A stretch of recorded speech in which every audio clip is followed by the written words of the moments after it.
The words of House Frey are, "We stand together." Two identical castles on opposite banks of a river, connected by a single bridge, and an oath to hold on to one another that this family proudly recited at every feast. Less than a year after viewers first heard this phrase on screen, almost no one remained of the male line of House Frey, and the few who survived to the end feared their own brothers more than any enemy outside the castle walls. For 600 years, this house built its greatest on one simple idea: a bridge only stands when both supports hold firm. And this house did not collapse under the blow of an enemy army, but under its own weight, at one table, during one single dinner. Today we will examine how it came to be that a family more obsessed with calculation and profit than any other in Westeros orchestrated the most calculated betrayal in the history of the Seven Kingdoms, and by that very betrayal signed its own death warrant.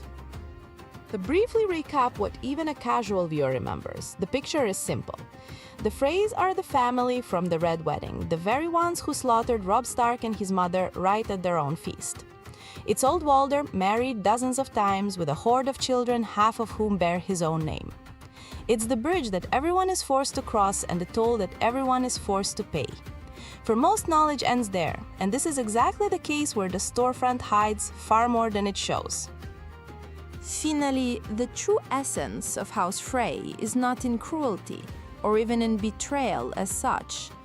The essence is in the calculation that replaced nobility for this family.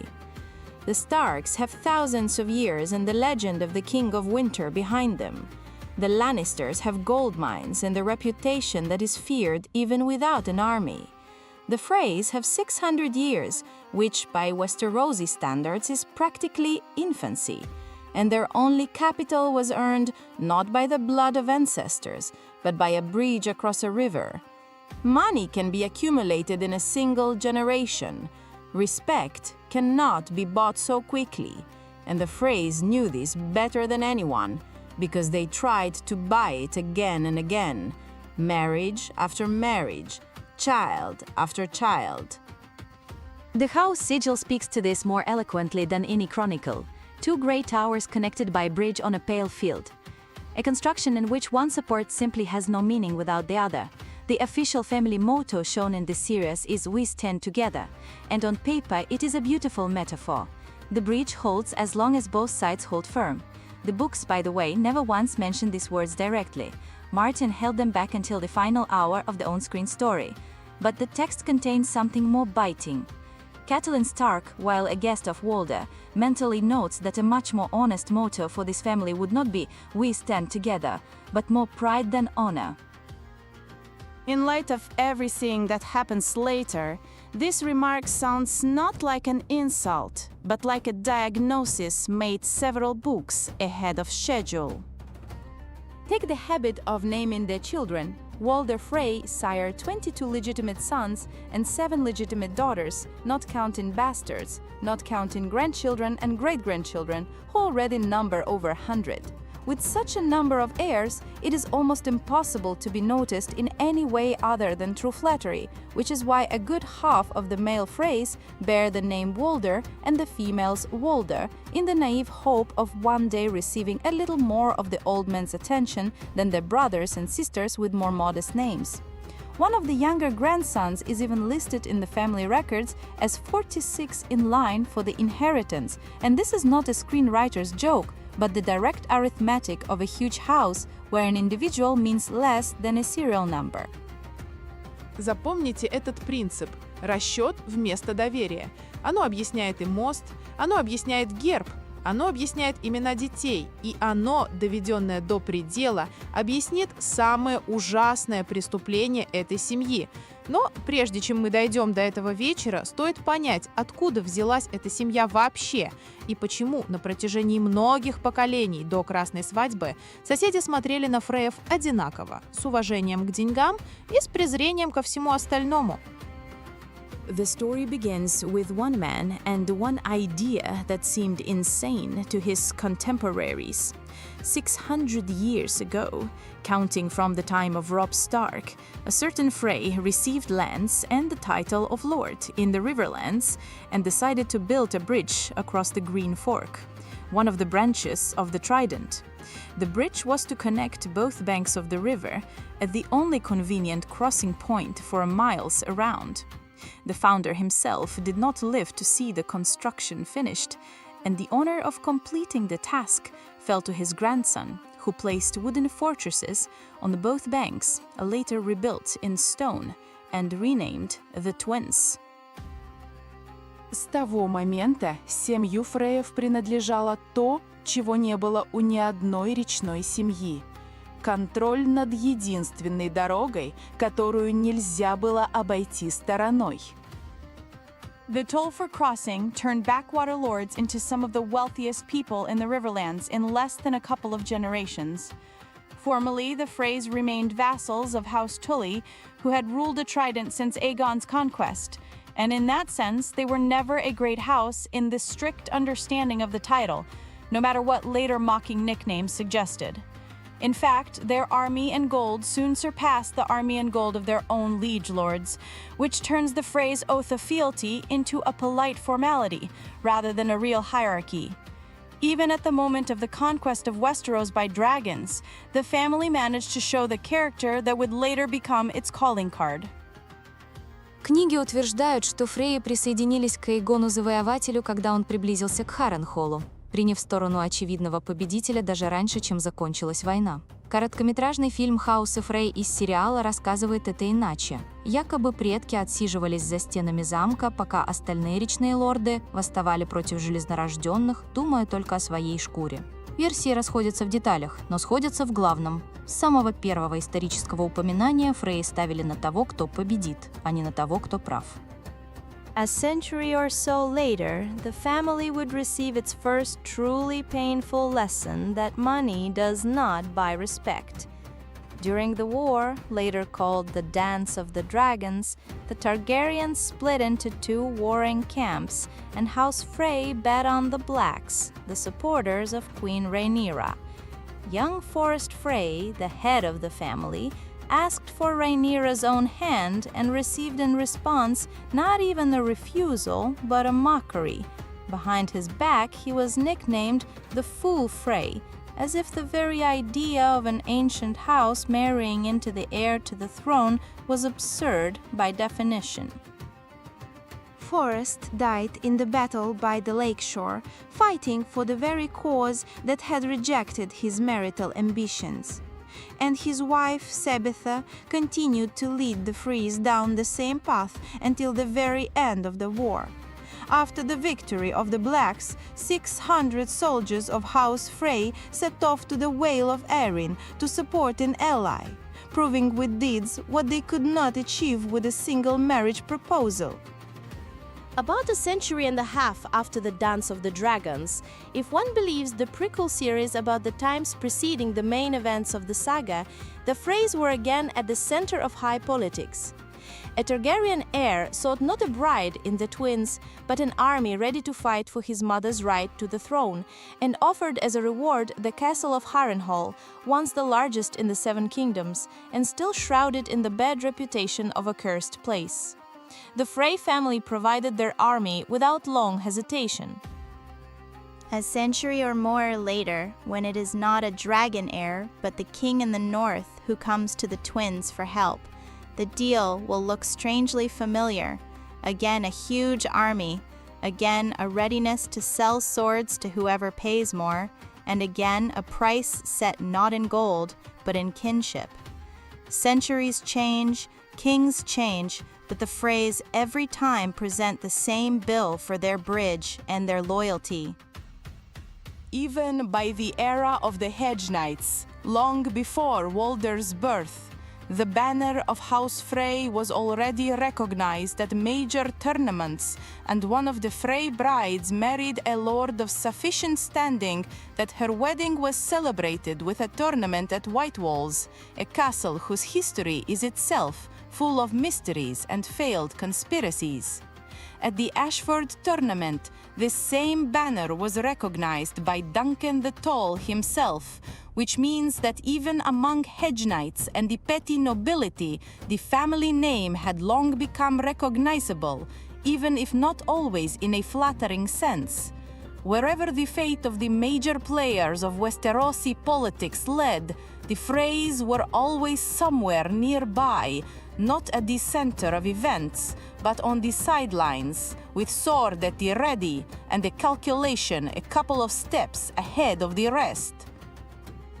That is, long before any Walder, the family had managed to acquire money, an army, and a reputation as people to be reckoned with, but they had never acquired the one thing they truly wanted: recognition as equals. Centuries passed, wealth grew, and the stigma of upstarts remained with them like a family trait that could not be bought off by any bridge in the world. And against this background of justified contempt from neighbors, one single man steps onto the stage who will finally decide to achieve respect at any cost, and this cost will turn out to be significantly higher than anyone could have imagined.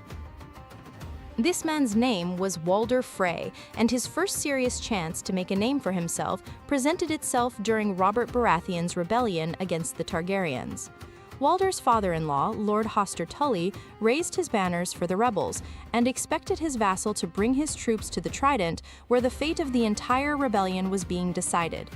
Walder was in no hurry. He waited, watching from afar whose sword would ultimately prove heavier, and in the end his detachments arrived at the battlefield only after Prince Rhaegar Targaryen had been killed and the outcome of the battle decided without a single Frey spear. Hoster Tully did not miss the chance to jab at his son-in-law, and from then on he called him nothing but the late Lord Frey, hinting that Walder was always late to where there was nothing left to do. Это прозвище преследовало Уолдера долгие годы, и Уолдер носил его как открытую рану, не потому, что боялся самой насмешки, а потому, что насмешка попала в то самое место, которого хотел больше всего в жизни.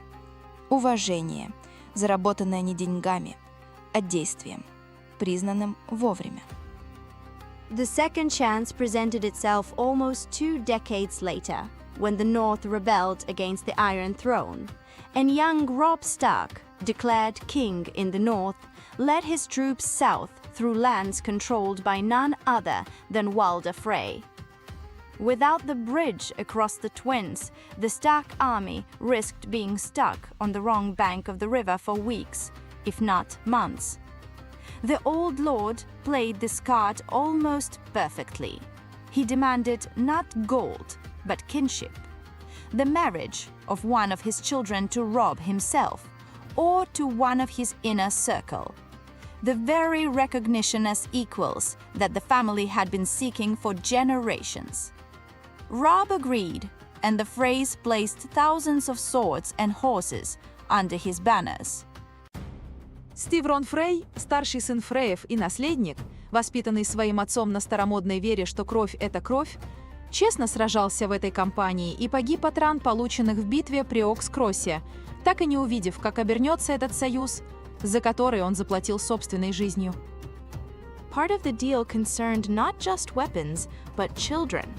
Under the terms of the alliance, Catelyn Stark took in 2 young Freys, nicknamed Big Walder and Little Walder, while Robb himself took another Frey boy named Oliver as his squire.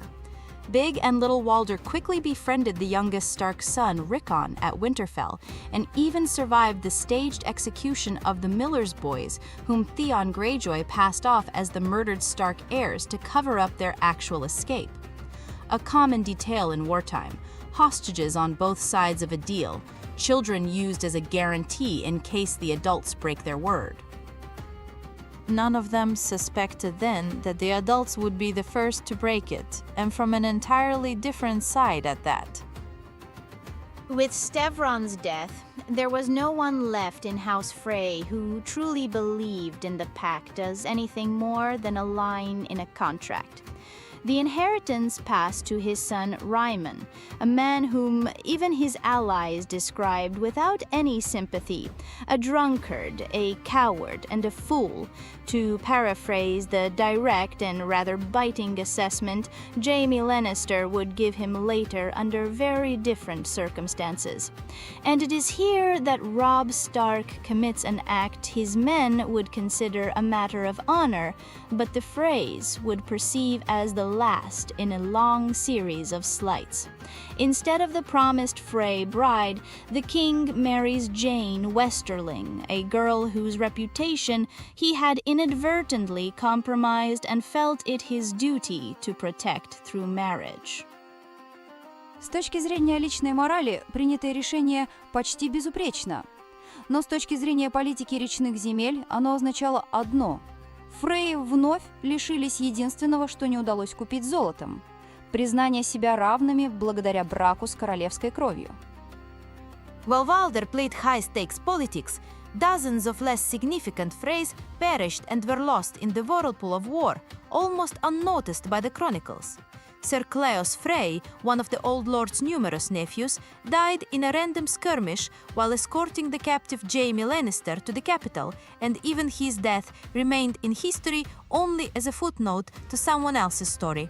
For a family where an individual human life meant less than another line in a marriage contract, this is essentially business as usual. There were too many Freys to mourn each one individually, and that is also part of what makes their house unique. Not individual villains, but an entire system where the individual dissolves into the sheer number. Walder's anger was predictable, but what happened next revealed the true scale of the family's calculation. Instead of an open break, the old man sent his son, Lame Lothar, to Robb with a proposal for reconciliation. If the king would not personally marry a Frey daughter, then let the king's uncle, Edmure Tully, take Roslyn, another of Walder's countless daughters, as his wife. Robb and his mother, Catelyn Stark, wishing to preserve the alliance at any cost, accepted the invitation and traveled to the Twins under the protection of Guest Right, the oldest and most sacred law of Westeros, according to which anyone who has shared bread and salt with a host is under his protection until they leave his roof. It is worth pausing for a second to imagine that very evening, because the devil is in the details. The Twins, lit by torches, a warm hall, wine flowing like water, musicians already tuning their instruments for the song that would become the most sinister melody in the entire saga. Catelyn Stark, if the book is to be believed, notices something strange only seconds before the massacre begins. The absence of music at an inappropriate moment, the strange look in Roose Bolton's eyes, the armor worn too tightly under the formal attire of some guests. Small details that mean nothing individually and only add up to a death sentence in hindsight. This is exactly how high-level betrayal works. It hides not in the darkness, but in the brightest lights of the hall, amidst smiles and toasts. What followed is known even to those who have never opened the book. Merryt Frey, one of the Old Lord's countless sons, was tasked with getting Great John Umber, the most formidable of the Northern Lords, drunk enough to neutralize him before the massacre began. The mission failed. The Great John outdrank Merryt himself, and when the slaughter started, he still broke free from his chains, maiming several attackers with his bare hands. But one drunk giant was not enough to stop what had been months in the making. At a prearranged signal, the musicians began to play The Rains of Castamere, a song about the fall of a house that dared to defy the Lannisters. And the massacre began in the hall, planned by Lame Lothar in conjunction with Roose Bolton, a northern lord who had pretended to be a loyal bannerman to Robb until the very last minute. In a few minutes, hundreds of Northerners, the King's Guard, his direct vassal, and almost the entire flower of the Northern Command perished. Robb Stark himself died, his direwolf Grey Wind killed alongside his master, and in mockery, the wolf's head was sewn onto the king's body. Catelyn Stark perished, her body then stripped and thrown into the river, mocking the funeral customs of House Tully. In the show version, Robb's pregnant wife, Talisa, is also among the victims, a character who does not exist in the books. There, Jane Westerling prudently stayed home and survived the Red Wedding. This is one of the most discussed discrepancies between the book and the series, and it is not merely cosmetic. In Martin's text, Robb's death is the demise of the king and his mother, whereas on screen, the murder of a pregnant woman is added to heighten the shock, something the author consciously avoided in the source material. Проследите всю цепочку, потому что это стоит видеть без зазоров. Роб женится по любви, а не по расчету, и тем самым оскорбляет Фреев. Оскорбленные Фрейи предлагают компромисс через замужество Эдмюра и Рослин. Роб принимает компромисс, чтобы сохранить союз, и прибывает в Близнецы под защитой права гостя. Право гостя оказывается ловушкой, спланированной хромым Лотхаром и русым Болтоном. Ловушка захлопывается, гибнут сотни людей, гибнет король. За убийство короля Фрейи получают награду, которая должна была стать вершиной всей их истории. For this organization of this massacre, the architects received a generous payment. Tywin Lannister bought the end of the war with almost no extra battles. Roose Bolton received the North and the title of Warden. And House Frey finally received the very recognition it had dreamed of for 600 years. Riverrun, the ancestral castle of the Tullys, was handed over to Aemon Frey, who was married to Jenna Lannister, Tyrion's own sister, and the alliance with the Boltons was sealed with another marriage, giving Fetwalde away to the new Warden of the North. Yesterday's vessels suddenly found themselves in control of not just their own bridge, but the entire key territory of the Riverlands. Formerly, this was the pinnacle of family success that no Frey of past generations had dared to dream of. But the pinnacle proved deceptively short-lived. Riverrun was still held by Brynden Tully, known as the Blackfish, and Raymond Frey, the new heir to the house, was tasked with bringing the siege to an end. He brought 2,000 men to the walls, built a gallows in full view of the defenders, and threatened to hang the captive Edmure Tully if the fortress did not surrender. The plan looked cruel, but it did not look smart. And when Jaime Lannister joined the siege, he immediately removed Raymond from command, publicly humiliating him for his incompetence. The siege ended almost peacefully, with diplomacy instead of a noose, and the hapless Frey commander returned home with a mark of shame, in addition to his previous reputation as a drunkard and a coward. And it is here, at the peak of their external triumph, that the first cracks began to spread within House Frey itself. The succession now went not through the strong and respected Stevron, but through the weak Ryman, and after him, inevitably, through one of his sons, either Edwin, cautious and suspicious, or Blackwalder, cruel and ambitious, brothers who had begun to eye each other with suspicion while their grandfather was still alive. A family that had built itself on the idea of two towers holding on to each other for the first time in 600 years had a real reason to fear their own reflection in the neighboring tower more than any enemy outside. Но это еще не все, потому что месть за тот вечер уже началась, и первыми, кто ее почувствовал, были не северяне, а сами Фрейи. This fear is best seen from the inside through one of Walder's most unremarkable sons, a man named Merritt, large, once sturdy, but never having become a knight due to an old head injury sustained in his youth. Merritt had been considered ballast in the family his whole life, too dull for intrigue, too unlucky for glory, fit only to outdrink someone at the table. A task he failed at, as we have already seen, even during the Red Wedding. After the massacre, it is he, sitting more than 46 positions away from the title of Lord of the Crossing, who is given the humiliating task of delivering the ransom for a captured relative. On the road, Merritt reflects on what will happen when his father dies. He does not believe in a future without blood, expects a war between brothers and nephews for the inheritance, and frankly admits to himself that he fears lame Lothar more than anyone else in the family, knowing that it was this brother, along with Roose Bolton, who planned the massacre down to the last detail. The irony is that it was not his brother he should have feared. Waiting for Merritt by the road is not a rival for the inheritance, but the gallows of the Brotherhood without banners, the very band of outlaws that by that moment is already led by the resurrected Lady Catelyn Stark. Merritt is hanged along with another captive Frey in retaliation for that very evening he helped organize.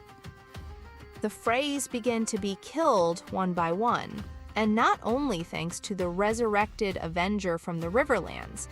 In the north, where a detachment of Frey warriors accompanies Roose Bolton as a living symbol of the new alliance, Lord Wyman Manderley, having formally submitted to the victors, is secretly preparing his own reckoning. 3 Frey envoys bring him the bones of his son who died at the Red Wedding, and shortly thereafter, they disappear without a trace on the way to the wedding feast at Winterfell. At this very feast, Manderley personally serves his guests 3 gargantuan pies, invites a bard to perform an ancient song about the Red Cook, and watches with clear satisfaction as Roose Bolton, his Frey wife, and 2 Frey knights stuff their faces with the treat.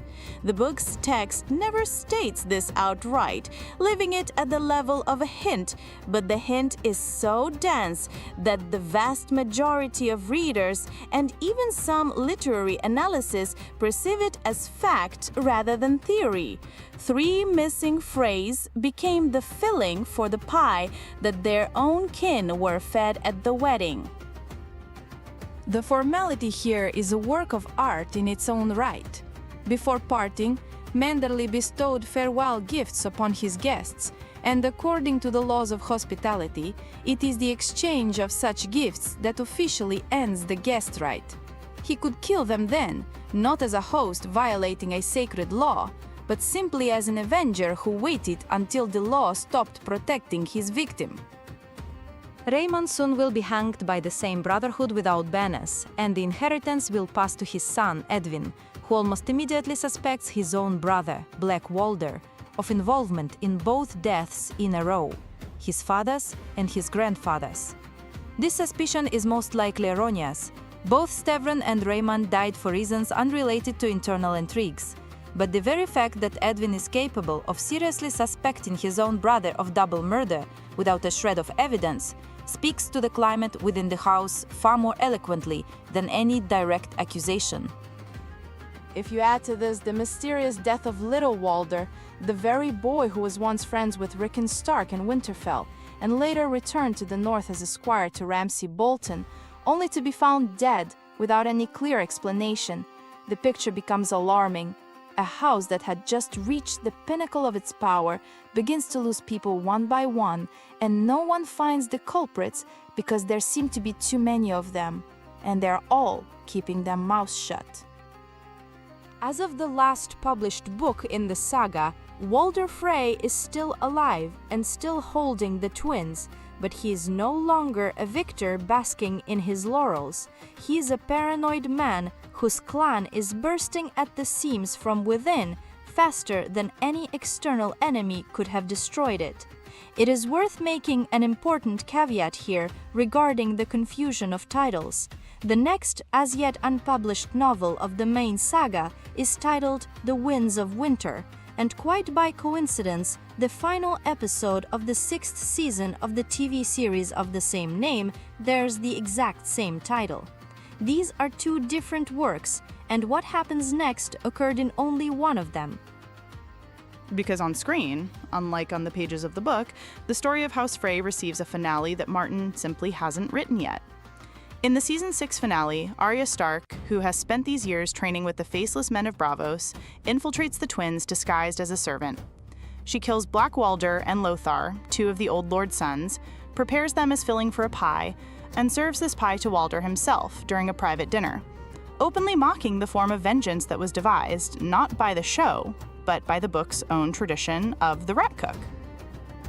Upon discovering a human finger in the pie, the old man finally realizes he has eaten his own children, and the last thing he sees before death is the face of the girl whose family he killed at that very same table many years ago.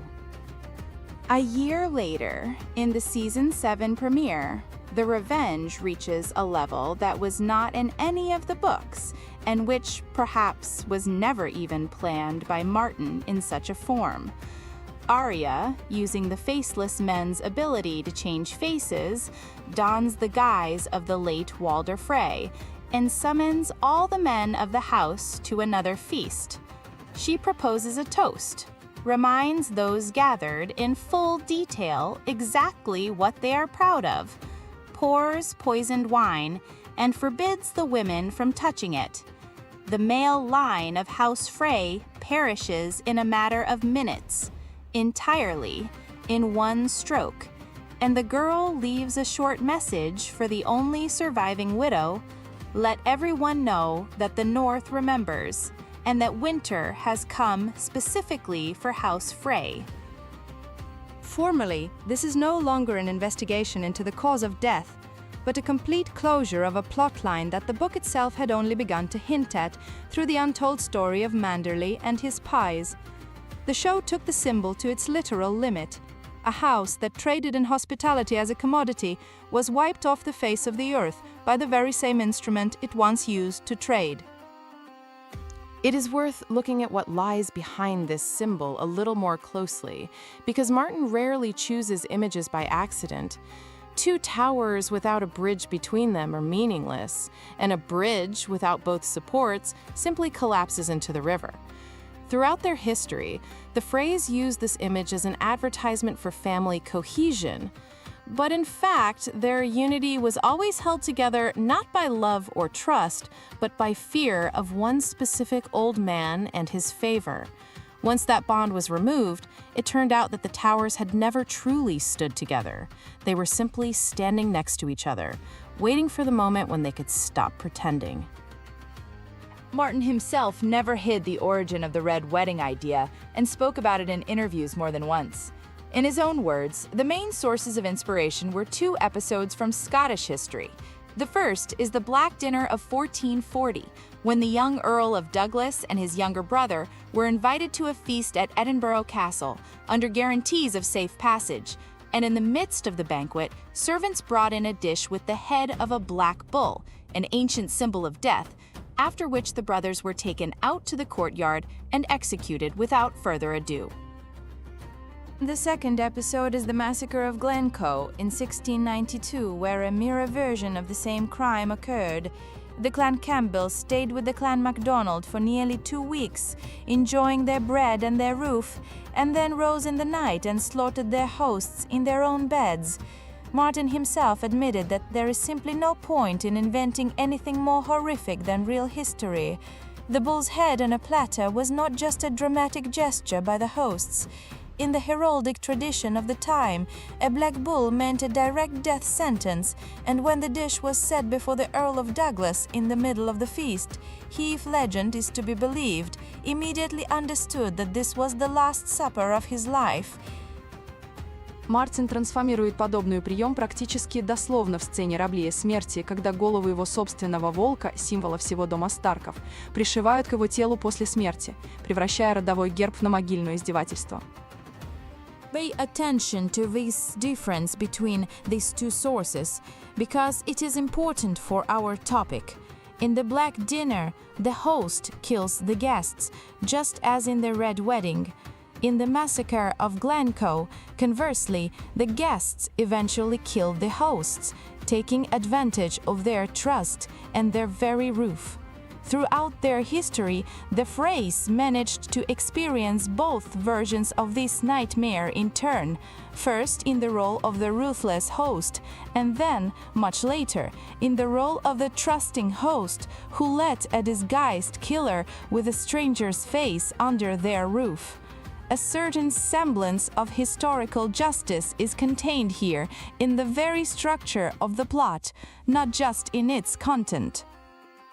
Even before any red wedding, Martin embedded a kind of prophecy for the future into the text, told as an ordinary campfire ghost story. The legend of the rat cook, which old Nan tells Bran long before all these events, tells of a cook from an ancient fortress on the wall who, in retaliation against the king for an insult, killed the king's son, baked him into a pie with bacon and onions, and fed him to the unsuspecting monarch, who asked for seconds. The gods did not punish the cook for the murder, nor even for turning the king into an unwitting cannibal. They cursed him specifically for killing a guest under his own roof, turning him into a giant white rat doomed to forever devour its offspring. The story, told to a little boy as a bedtime ghost story, would prove to be a direct instruction for action for two future Avengers. First for Manderley with his 3 pies, and then for Arya herself, who, wittingly or unwittingly, repeated the same recipe for revenge word for word. There is also a less obvious parallel here that is worth noting for the attentive viewer of the entire saga, not just the main 6 seasons. A century and a half before Robb Stark, the young Jacaerys Valerion, son and heir to the throne claimant Rhaenyra Targaryen, arrived at the Twins to ask for free swords in exchange for Harrenhal Castle. A century and a half later, another young commander would knock on those same gates, also in need of Frey army, and also prepared to pay not with gold, but with a promise far more expensive. The deal looks rational from both sides at the moment of its conclusion every time. The deal leaves the Freys formally richer and formally more important every time. And every time, this wealth does not buy the one thing for which the entire family was actually making the deal: the lifelong, unrequited, desperate desire to finally be accepted as one of their own. If one evaluates House Frey without making allowances for sympathy toward the victims of the Red Wedding, one must admit an unpleasant truth. Almost every individual decision of this family was rational in the moment. Arriving late to the Trident so as not to bet on the wrong side is rational. Negotiating a royal marriage in exchange for passage across the river is rational. Agreeing to a compromise with Edmure and Rosalind instead of open war is rational. Using the guest right as the perfect cover for a surprise strike, from the point of view of cold military logic, is also rational. The problem is not in the individual decisions. The problem is that a calculation taken to the absolute and stripped of the last ounce of trust in anyone sooner or later meets an opponent who calculates just as coldly, only this opponent has more reasons for revenge and more patience to wait for their moment. Это именно поэтому дом, чьи 2 башни символизировали опираться друг на друга, не пережил ни одного реального испытания на единство в итоге. Соседи, которые полтысячелетия презирали Фреев за то, что у них были деньги, без благородства, вдруг нашли редкий консенсус между собой. Даже древние враги, такие как дома Блэквуд и Бракен, которые резали друг друга веками по причине, которую уже никто помнить не может, но они неожиданно были единогласны, по крайней мере в одном – в своем презрении к Фреям. Мост, который должен был соединять 2 берега, в итоге не соединил даже 2 братьев на разных сторонах одной и той же лесенки иерархии. Let's return to the words that started this analysis. We stand together sounds beautiful on a coat of arms, but it rings quite differently in the context of a family where a son suspects his brother of patricide, where a father fears his sons more than his enemies, and where the only real demonstration of familial unity is the ability to coordinate the slitting of guests' throats at a single table. House Frey did not actually collapse under the blow of a stronger enemy.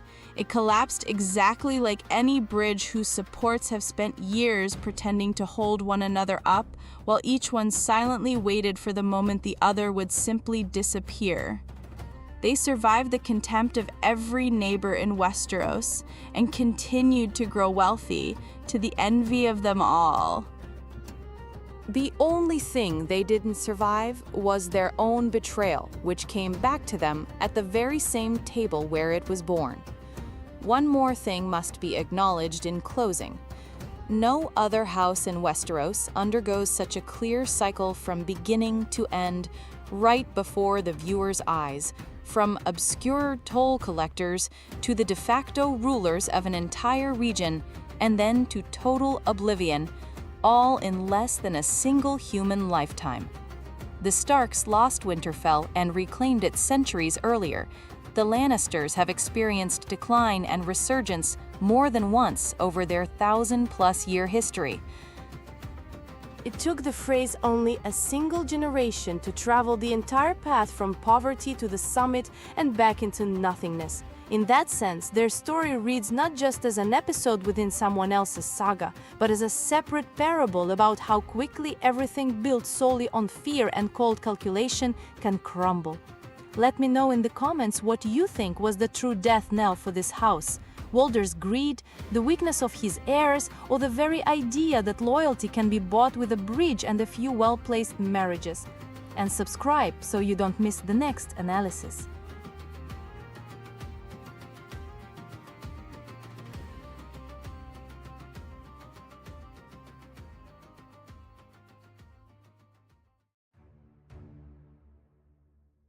Mira Reed is older than Jon Snow by exactly as much as one infant can be older than another if they were born on the same night. It sounds like a coincidence, but there is a theory that claims it is no coincidence at all, that on that terrible night at the Tower of Joy not one child was born but two, a boy and a girl, that the boy was taken by Ned Stark and passed off as a bastard, while the girl was taken by the only other surviving witness, the Cranogman Lord Howland Reed, and raised in the swamps of Greywater Watch under the name of his own daughter. And that Jon Snow's true sister has been walking alongside the plot all this time, pushing a sled with a crippled Stark across the entire North. A beautiful theory, a dangerous theory. And today, we are going to examine it honestly, piece by piece, because where some see a stroke of genius from Martin, others see a stretch that falls apart at the first direct question. Let's test what it stands on, and whether it can bear the weight of what we're about to put on it.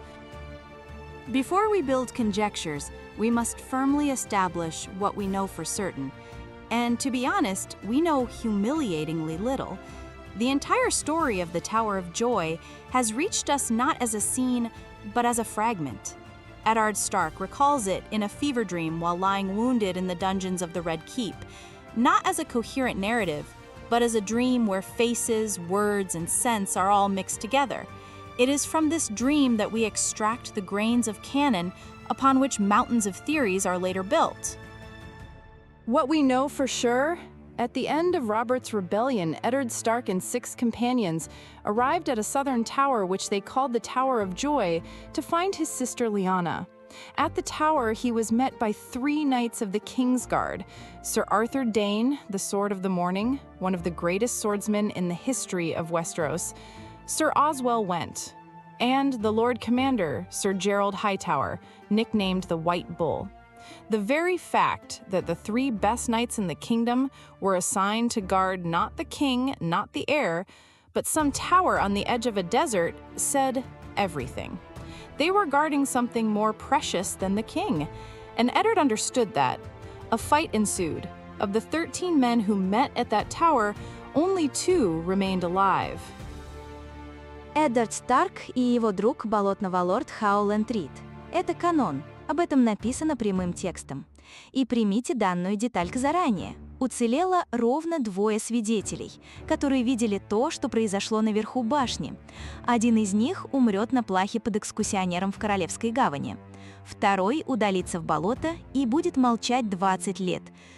Вся та теория, которую мы разбираем сегодня, вырастает из этого второго молчания.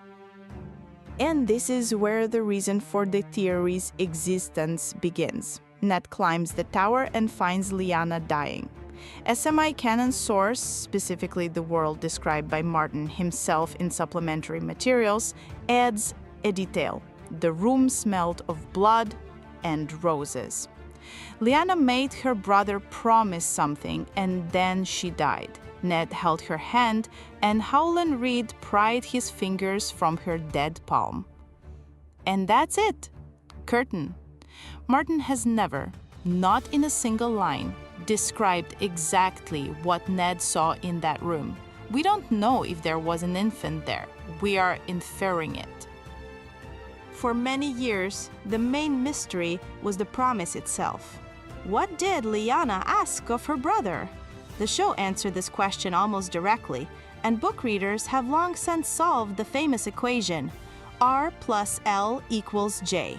Rhaegar plus Lyanna equals Jon.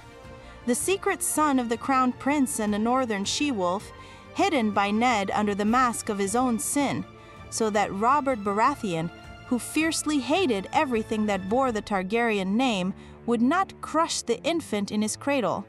This is almost no longer a theory. It is a consensus that the show confirmed and plain text. And here, it is important to understand one thing about the mechanism of this secret, because it is exactly what the twin theory parasites on. Ned Stark lied to everyone. To his wife, whom he let believe for 20 years that he had cheated on her during the campaign. To the king, his best friend, into whose eyes he looked while remaining silent. To the entire North, to all of Westeros, he took upon himself the shame of a bastard, the reputation of a man who broke his vows and carried it to the very block without ever letting it slip. Only once did he intend to reveal the truth to anyone, and even then, by all appearances, only to his son on his deathbed. That is the scale of the secrecy we are talking about. The man took the secret to his grave. And the twin theory says, if he could hide one child so that no one guessed for 20 years, why couldn't he hide two, just in different places? The logic is compelling in its symmetry. Since the concealment mechanism has already been proven with Jon, the theory only asks us to believe that the same mechanism was applied twice. From here, from the solid ground of Ned's proven lie, the twin theory takes its first step into the dark. And it must be admitted, this step looks much more confident than most fan theories, because it relies not on a void, but on a real, confirmed precedent. Первый ключ лежит прямо на поверхности, и именно поэтому сторонники теории так любят его. Возраст. Откройте приложение к книгам, посмотрите на годы. Мира Рид и Джон Сноу практически ровесники на момент событий основной саги. Разница между ними незначительна, буквально в пределах одного сезона, одного оборота колеса. И здесь теоретики говорят, а что если она равна нулю? Что если они не просто одного возраста, но родились в одну ночь, в одной комнате, пахнущей кровью и розами? The argument looks seductive. If Lyanna gave birth to twins, the most logical way to hide the children is to separate them. Two infants of the same age appearing out of nowhere attract 10 times more attention than one. One goes north with Ned and dissolves among the Starks as a bastard. The second goes into the swamps with Howland and dissolves among the Crannog men as his daughter. No one is looking for two because no one knows there are two. An ideal cover, and it is built, note, on exactly the same principle Ned used to hide Jon. That is, the theory doesn't invent a new mechanism, but simply doubles an existing and confirmed one. That is its strength. But let's immediately test this clue for durability, because an honest investigation doesn't allow one to admire evidence without poking it with a stick. People of the same age in Martin's world are not a rarity, but the norm. Robb Stark is the same age as Jon. Theon is almost the same age as both. An entire generation of Westerosi children was born in a narrow window after the rebellion. Because the war ended, the lords returned home, and cradles across the kingdom were filled at roughly the same time. Finding two characters of the same age in the saga is like finding two trees in the forest. By itself, it proves absolutely nothing. And here is the first honest assessment. Age is not evidence. It is a condition, a necessary one, but absolutely insufficient. If Mira were 10 years older than Jon, the theory would have died on the spot, never having been born. But the fact that she is roughly his age only means that the theory is possible in principle, not that it is true. It is a foundation upon which one can build. But for now, nothing stands on it. When I first laid out this theory, this was exactly where I wanted to close it and move on. But then I stumbled upon something more serious than age. And that is hard to write off as a simple coincidence of generations. What is more serious than age is Mira herself, or rather, what she is like. Forget for a second about the show, where the reeds were played as fragile and almost ephemeral. Open the book. The book version of Mira is not a reed from the swamps. She is a fighter. She is the main provider for the entire group during their escape beyond the wall. She hunts, sets nets, spears fish and frogs, carries the supplies for an entire party on her back, including the immobilized Bran, the simple-minded giant Hodor, and her own sickly brother. She fights with weapons in her hands. She is more resilient than any adult man in their company, except perhaps for Hodor, who simply has more muscle mass. And this is what theorists grab onto with both hands. Look, they say, the swamp dwellers, the Cranach men, are a small, quiet people who live not by strength, but by cunning. They say of themselves that they sit in a boat more often than in a saddle, and that their hands were made for oars, not spears. They rely on poisons, ambushes, and knowledge of the swamps. And Mira breaks this mold. She is physically stronger than a daughter of the swamps has any right to be. Where, the theorists ask, did this fragile people get such endurance? Could it be from the wolf blood of the Starks? Could it be from the dragon blood of Rhaegar, whose dynasty spent centuries riding the most powerful creatures in this world? Beautiful, but let's stop and check, because here the theory performs a trick that is very easy to miss. It declares Mira's endurance an anomaly. But is it an anomaly? Look at the text more closely. Mira is described as a skilled huntress, specifically with a spear and a net. That is, with the very weapons that have been used since immemorial to catch frogs and fish in the swamps. This is not an anomaly for a Cranach man. This is literally the definition of a swamp dweller. She is strong and resilient, not in spite of her origin, but exactly in accordance with it, because life in the marshes is hard physical labor every single day. Anyone who has spent their childhood spearing slippery fish and dragging a boat through the mud will be more resilient than a pampered lord from a castle. And you don't need dragon blood for that. Swamp dweller blood is enough. Here it is worth pausing for a second and thinking about what we actually know about this people. The Cranach men are the most underestimated people in Westeros. They are considered half-savages, frog eaters, people who hide in the fog and strike enemies with poisoned arrows from ambush. But that reputation is their armor. No one takes a swamp dweller seriously, which means no one looks at them closely. And so the theorists say, you couldn't invent a better place to hide a child whom the whole world is looking for.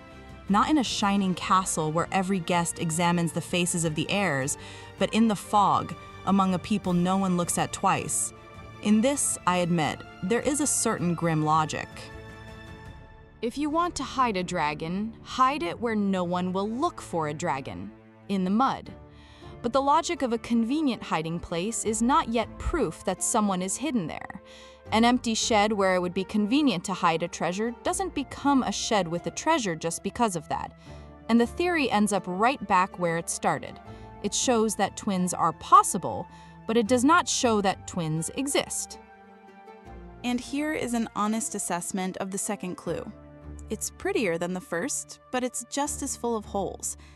Mira's endurance is perfectly explained without any theories, simply by her lifestyle. Moreover, the theory works against itself here. If Mira is the daughter of Lyanna and Rhaegar, then Targaryen blood should flow in her veins. And what do Targaryens look like? Silver hair, violet or blue eyes, a delicate, almost ethereal beauty. And what does Mira look like in the books?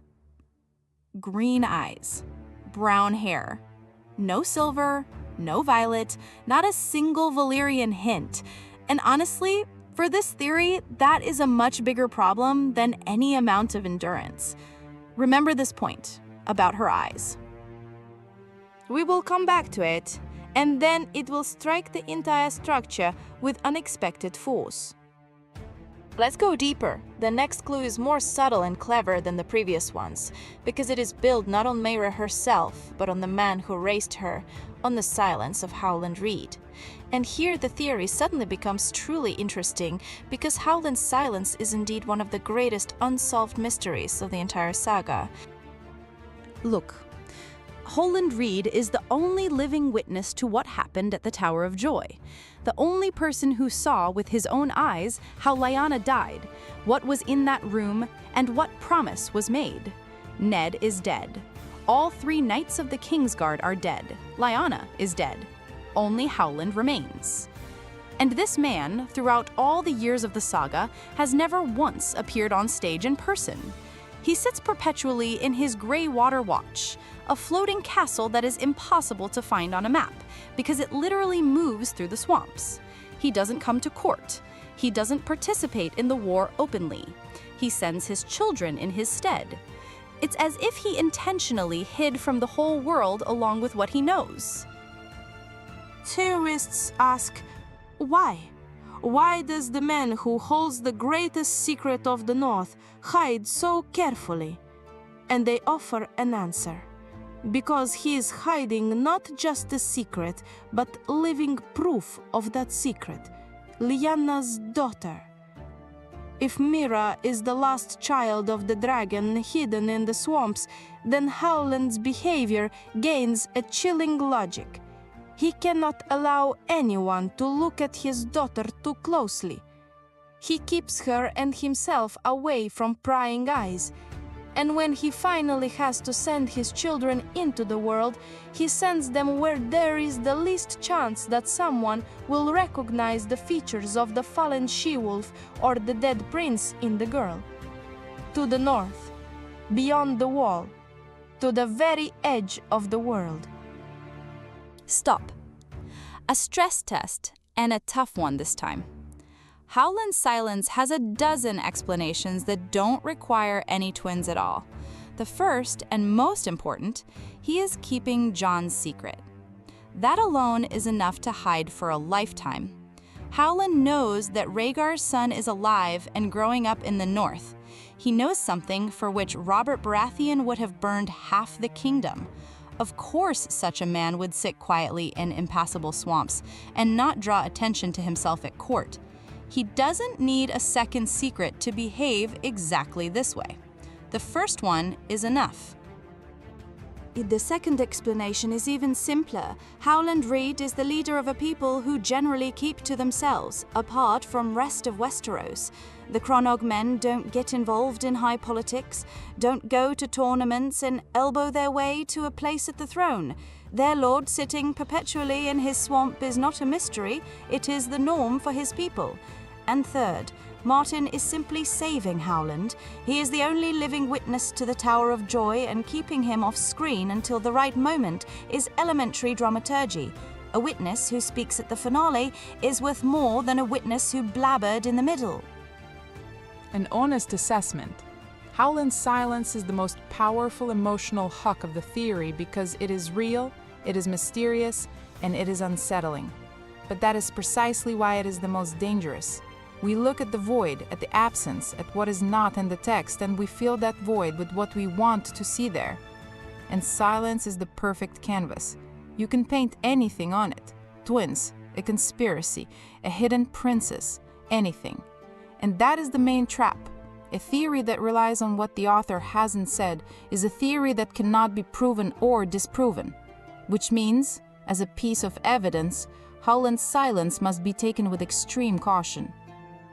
Before we go further, let's take a breath and look at one detail that proponents of the theory usually overlook, and they shouldn't because it's interesting. Mira has a brother, Jojen Reed. And Jojen is a green seer, a man with a real gift, one who has green dreams, prophecies that come true. This gift, in Martin's world, is connected not to dragons or wolves, but specifically to the old gods, to the werewoods, to the ancient magic of the first men and the children of the forest. And this gift lives precisely in the blood of the swamp dwellers and the Northmen, and not at all in the blood of the Valerian Targaryens. Targaryens burn and fly. They don't have green dreams. And here is the question that strikes the theory from an unexpected angle. If Mira and Jojen are not biological brother and sister, if Mira is a foundling and Jojen is Howland's true son, then why does one have the gift and the other doesn't? Theorists answer, but that actually confirms their different origins. The true son of the swamp, Jojen, has the green dream, and the outsider Mira doesn't, because she has dragon blood, not swamp blood. It sounds plausible right up until you remember that green seeing is a rare gift even among their own. Not every Stark is a warg. Not every Crannog man has green dreams. The absence of the gift in Mira doesn't prove anything at all.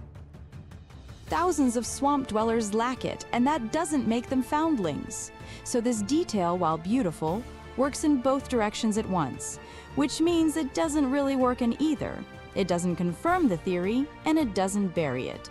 It just reminds us how easy it is to fit any fact to a desired conclusion if you want to badly enough.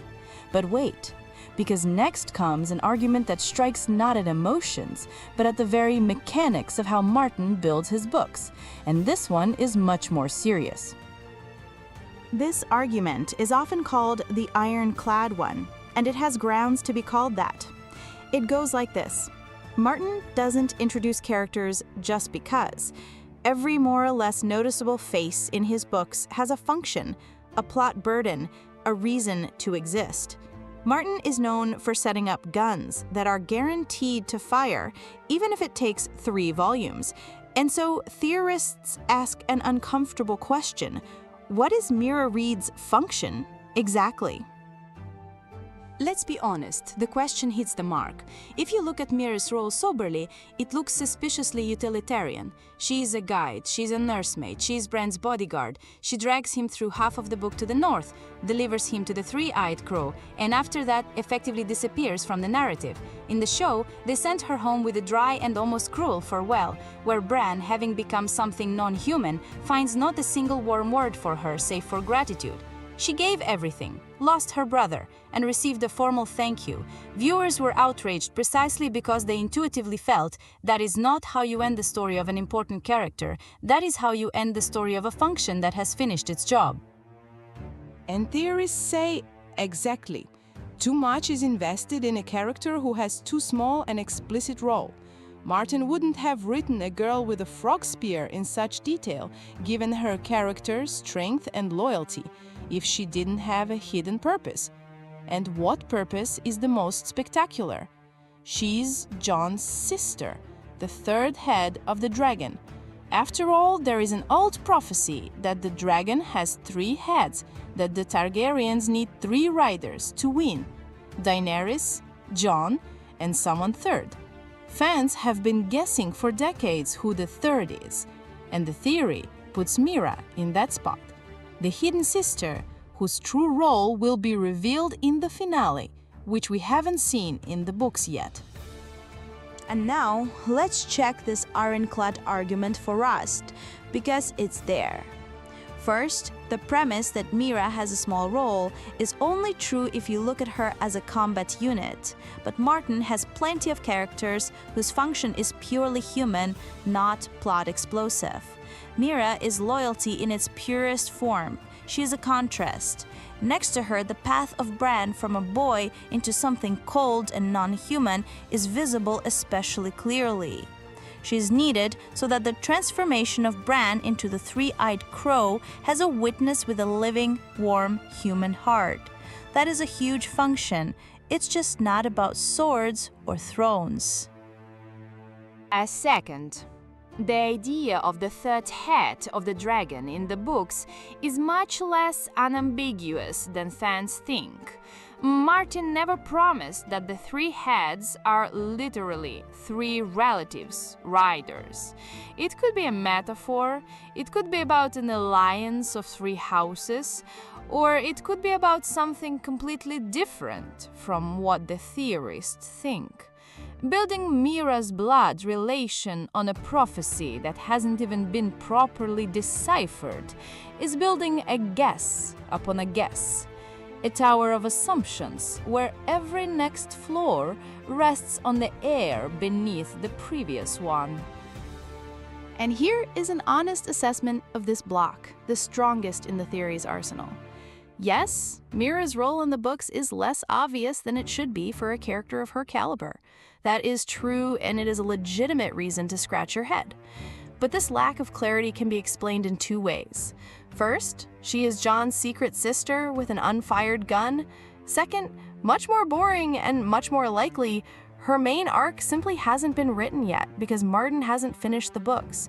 And in The Winds of Winter, she may have a role we don't see yet, and a role that has nothing to do with Targaryen blood. The absence of a function today is not proof of a hidden function. It is most often proof that we are reading an unfinished story. Let's put it all together now and see what picture emerges if we accept the theory in its entirety and let it tell its story to the end. Because even a weak theory has the right to be heard in its full form before we pass a verdict. If the theory is true, then that night at the Tower of Joy, everything was even more terrifying than we thought. Lyanna Stark, still very young, was dying not from a single birth, but from a double one. Blood and roses, the scent that Ned remembered for the rest of his life, is the scent of a room where two children appeared at once, a boy and a girl, twins in whom wolf and dragon, north and south, ice and fire met in the most literal sense. And the dying mother took not one promise from her brother, but effectively two: save them both, hide them so that Robert can never reach them. And then Ned makes a decision that defines everything. He realizes that two identical infants mean twice as many questions, twice the risk, and twice the chance that someone will put two and two together. So he separates them. He takes the boy for himself. He lies to his wife, lies to the king, lies to the entire world, calls the child his bastard, and carries this lie like a cross, all the way to the executioner's block. And he gives the girl to the only person he can trust with his life and the life of his sister. Howland Reed, the man who stood with him at the tower, the man who pulled his hand away from Lyanna's dead palm. And Howland takes the girl away to his impassable swamps, where no spy, no maester, and no raven of Robert's will ever find her. Years pass. The girl grows up at Greywater Watch under the name Mira, Howland's daughter. She doesn't know who she is. Howland stays silent because silence is the only protection. She learns to spear frogs, set nets, and read the swamps. A bloodline stirs within her that no Crannog man should possess: strength, endurance, something wild and wolfish. And this is where the theory offers us perhaps its most poetic detail. Think about what happens to the real Jon.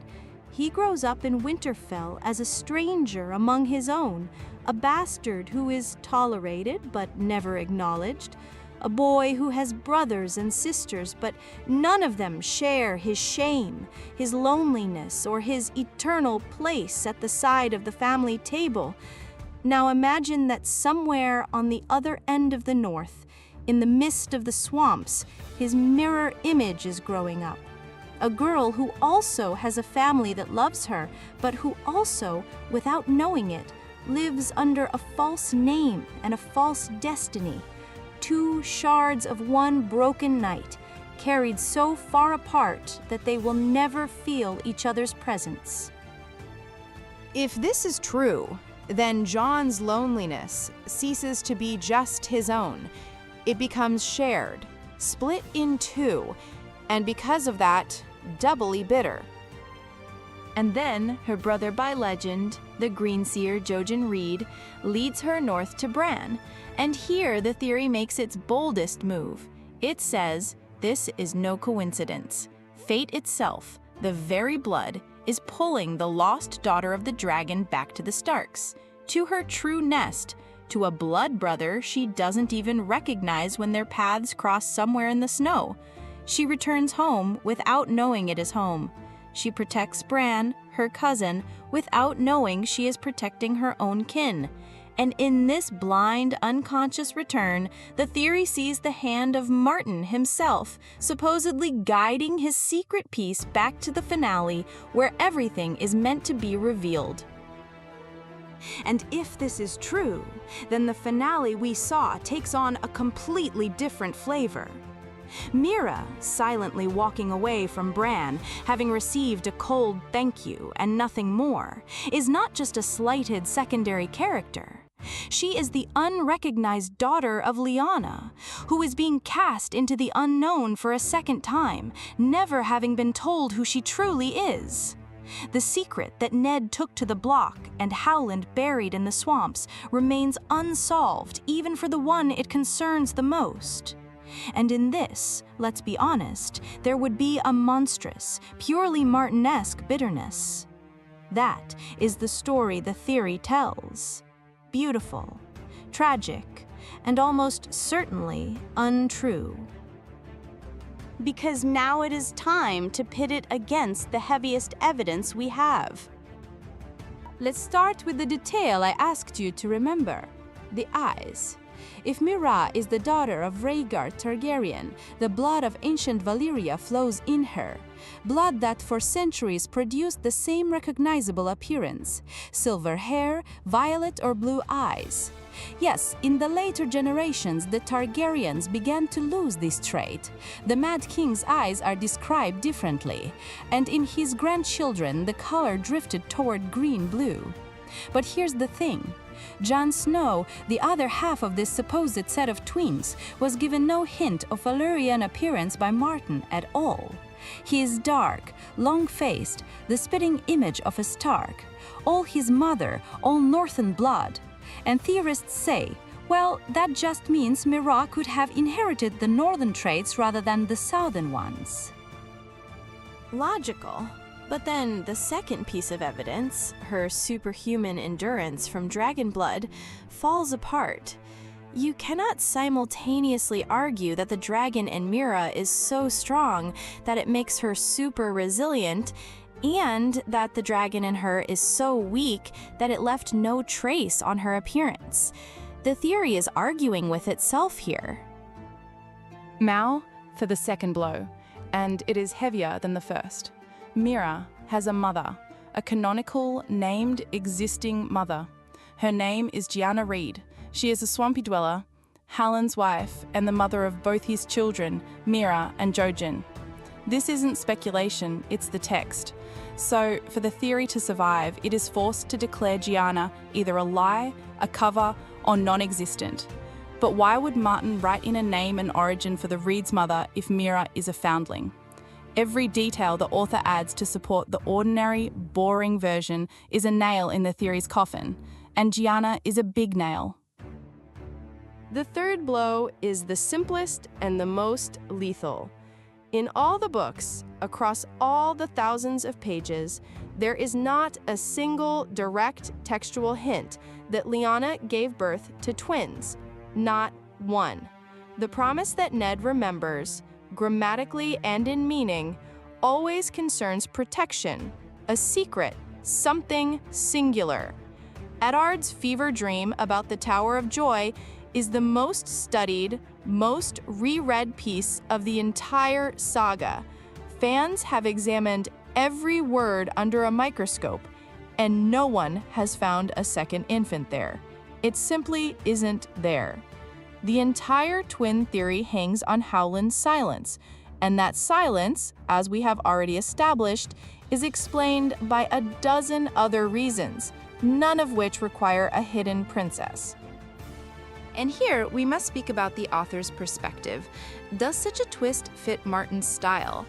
On one hand, yes, he loves secret children, swapped identities, and hidden parentage. But on the other, Martin doesn't like to double up on the same trope. He already has a secret child of Lyanna's, that's John, and it is the central mystery of the entire saga. Introducing a second, identical mystery, a twin, would dilute and cheapen the main puzzle. Martin doesn't do that. He multiplies the diverse, not the identical. A second hidden child of Lyanna's is not an enhancement of John's mystery. It is its devaluation. And this is perhaps the most significant argument against the entire construct, because it comes not from evidence, but from an understanding of how this author thinks. There is, admittedly, something the theory can turn to its advantage, that cold departure of Mira, the unfinished state of her role. A skeptic will say, the role hasn't been written yet. A theorist will reply, exactly, and that is where everything will be revealed. I honestly admit that this point cannot be fully closed until The Winds of Winter is released. As long as the book isn't finished, any theory about a Chekhov's gun that hasn't fired is formally alive, but alive is not the same as probable.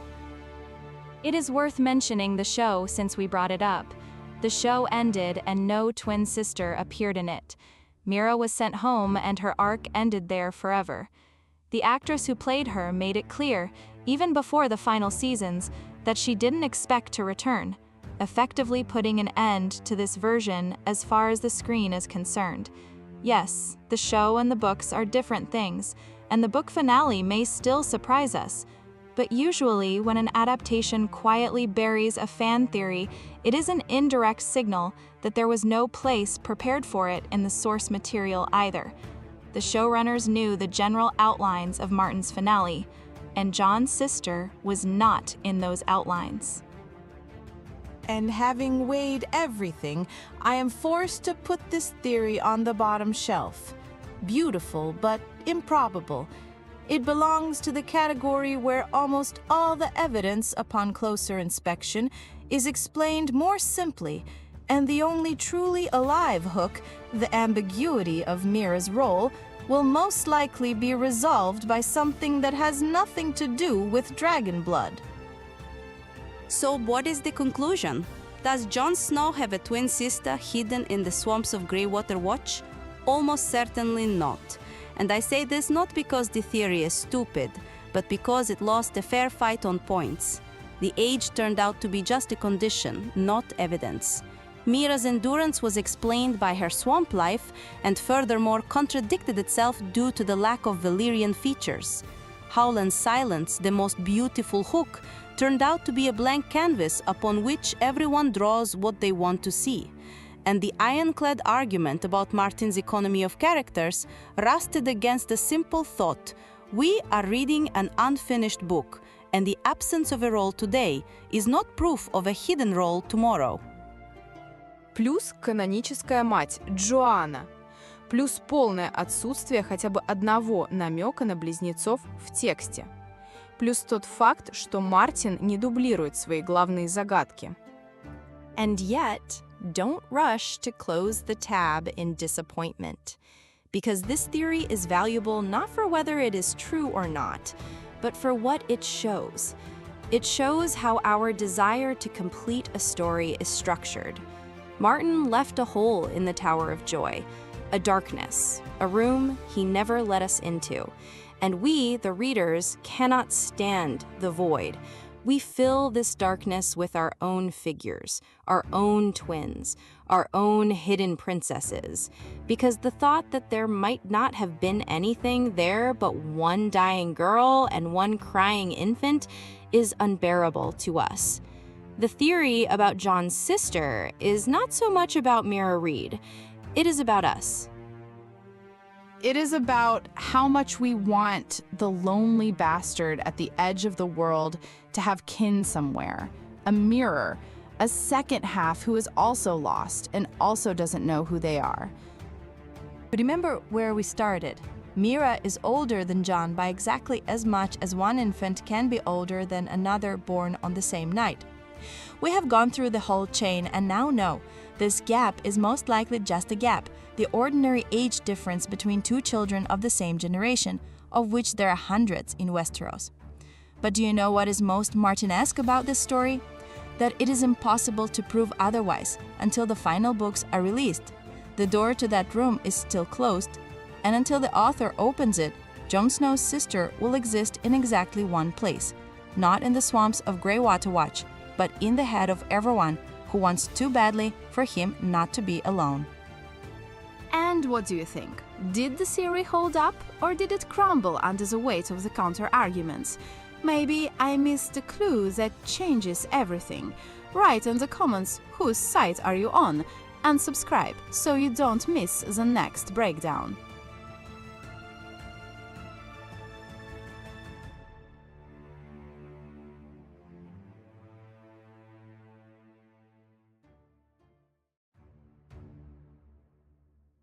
Tyrion Lannister kills his father in both versions of the story.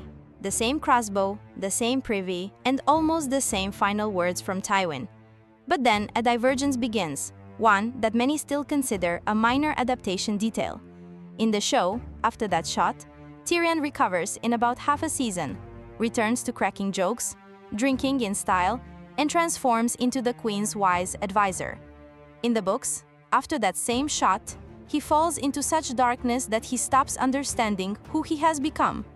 And here's the thing. These aren't just different degrees of drama, these are two mutually exclusive answers to a question that Martin asks, but the showrunners sidestepped.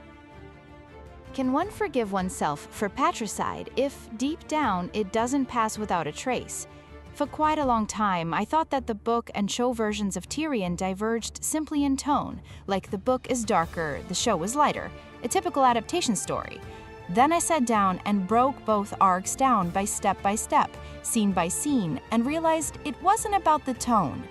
It was about the fact that the characters, after leaving King's Landing, head in opposite directions. And to understand how deeply these spots diverge, we have to start with who Tyrion was before the shot, because the men who pulled the trigger had been prepared for it for a very long time. Let's start with the piece on the board. Tyrion Lannister, the youngest son of Tywin, Lord of Casterly Rock, and the most powerful man in Westeros. Born a dwarf, his birth cost his mother Joanna her life, and his father could never look at him without disgust. That is the foundation everyone knows. But something else is important. Tyrion's position in the family isn't just humiliating, it's contradictory. He's the heir by law and an outcast by fact. Tywin never acknowledged his rights to Casterly Rock, but he couldn't strip him of his formal status either, because Jaime had joined the Kingsguard. Tyrion's entire childhood was spent in that gap between "you are a Lannister" and "you are the shame of the Lannisters." From this his primary tool is born. Not his intellect, though his intellect is outstanding. His tool is the word. Tyrion jokes because a joke is the only form of attack physically available to him. He reads because books provide what his body cannot. He formulates it best himself. A mind needs books as a sword needs a whetstone. His wit replaces his height, his tongue replaces a sword, and his charm replaces respect. Everything he has is built on the ability to speak. Now, the key relationships. Jaime is the only person in the family who treated him like a human being, which is precisely why Jaime's betrayal will weigh more than everything else. Cersei has hated him since birth and openly dreams of his death. Tywin despises him. Standing apart are the women, who in his story always turn out to be both his salvation and his sentence. Tysha, the girl he married at 13, Shay, with whom he lives in the capital, and this is where the show and the books begin to diverge, long before Tywin's murder. Tyrion's main trait, that very dominant force which defines his every decision, is a desperate need to be recognized. Not loved, mind you, recognized. He wants Tywin to say, just once, that he is his son. He wants Casterly Rock to belong to him not by mercy, but by right. He wants people to listen to him not as an amusing curiosity, but as a man whose opinion carries weight. His entire career as Hand of the King, his entire work during the Battle of the Black Water, all of it is an attempt to present a bill. Look, I handled this better than you. And here is the first detail worth remembering. In the book, unlike the show, Tyrion does not give the impression of a charming cynic with a heart of gold. From the very beginning, Martin shows a cruel streak in him.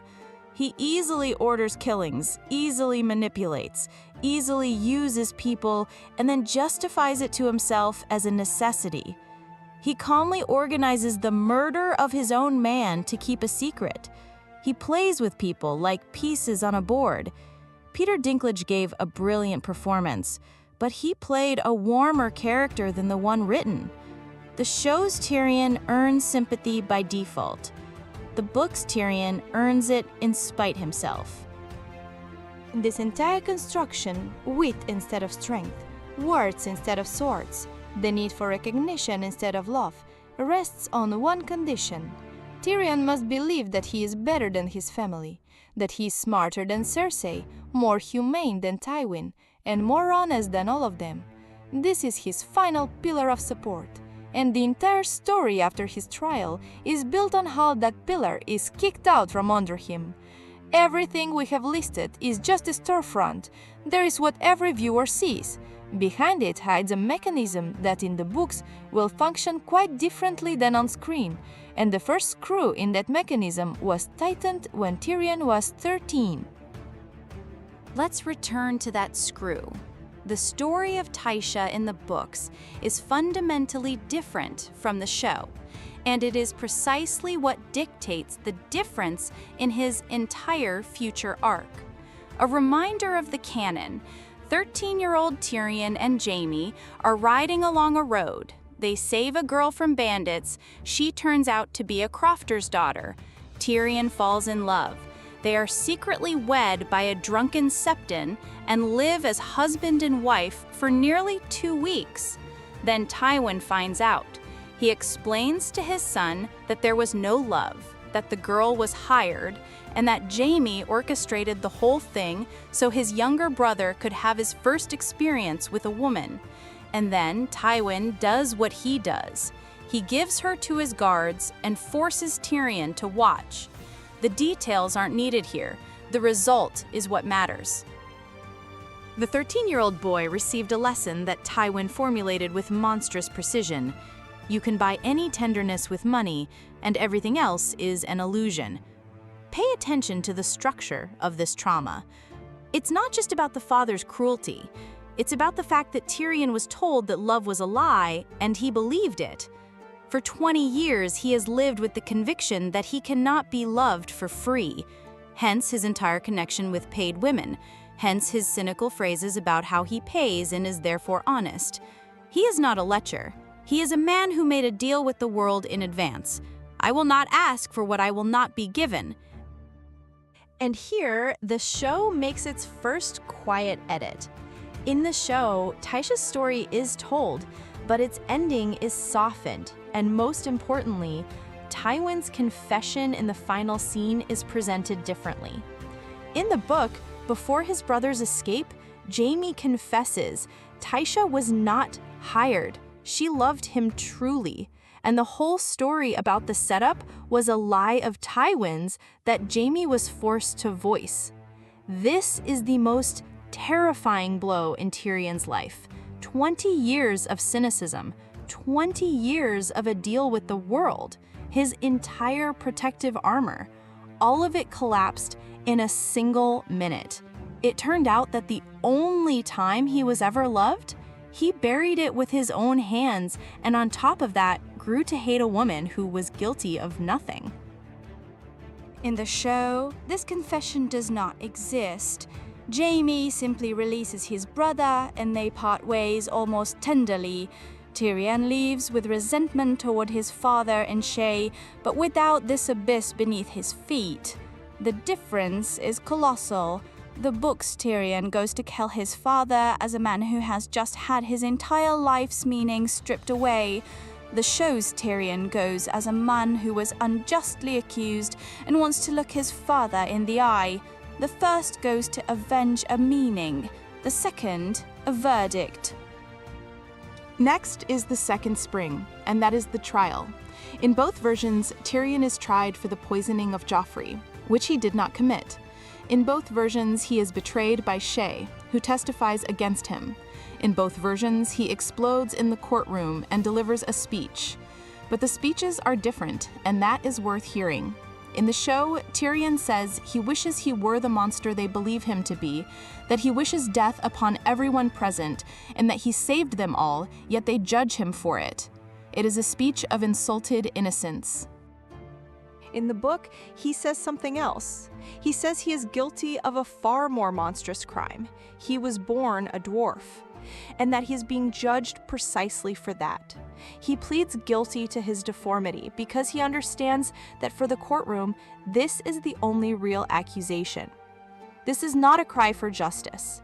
It is a bitter statement of fact. The book's Tyrion, at this moment, already understands the mechanics of the world. The truth doesn't matter. What matters is how you look. And when he demands a trial by combat, he does it not out of faith in justice, but out of pure rage, to break someone else's script. The third spring, which is almost never discussed, Oberyn Martell, the man who agreed to fight for Tyrion, was not a friend or a savior, but his own avenger.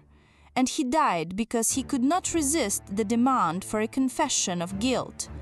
In the books and the show, this scene is almost identical, but its consequence for Tyrion in the books is deeper. He loses the last chance to believe that the world plays fair, even occasionally. The Red Viper was winning the fight. He lost because he wanted the truth spoken aloud. Tyrion will remember this lesson literally. Here it is worth pausing to remember one detail that we will return to near the end. After King's Landing, the book's Tyrion is left with one obsessive phrase that he repeats throughout the book like a tick, like a spell, like an unhealed scratch. He asks where the whores go. Not because he is interested in brothels. He is looking for Tysha.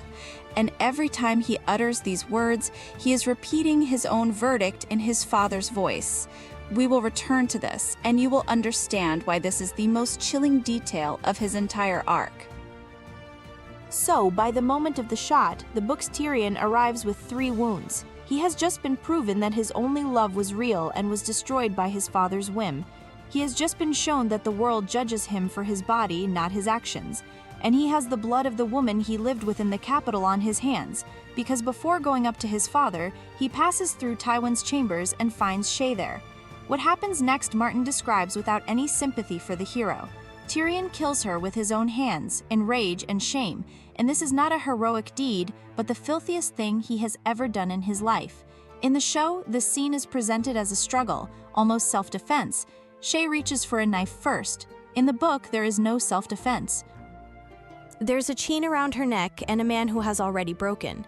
And now, when we understand what he was carrying up the stairs, let's analyze the shot itself and everything that follows, because that is exactly where the book and the show cease to be the same story.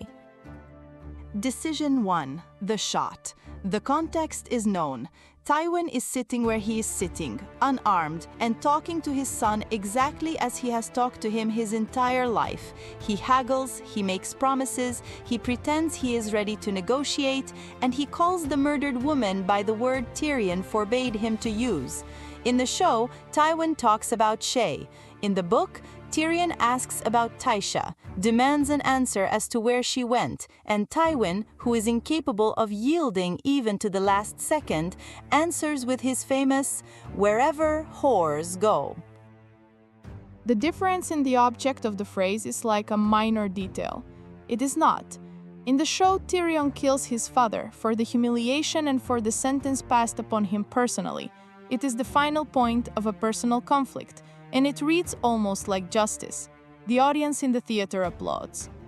In the books, Tyrion kills his father for Tysha, for the girl he himself believed had betrayed him 20 years ago.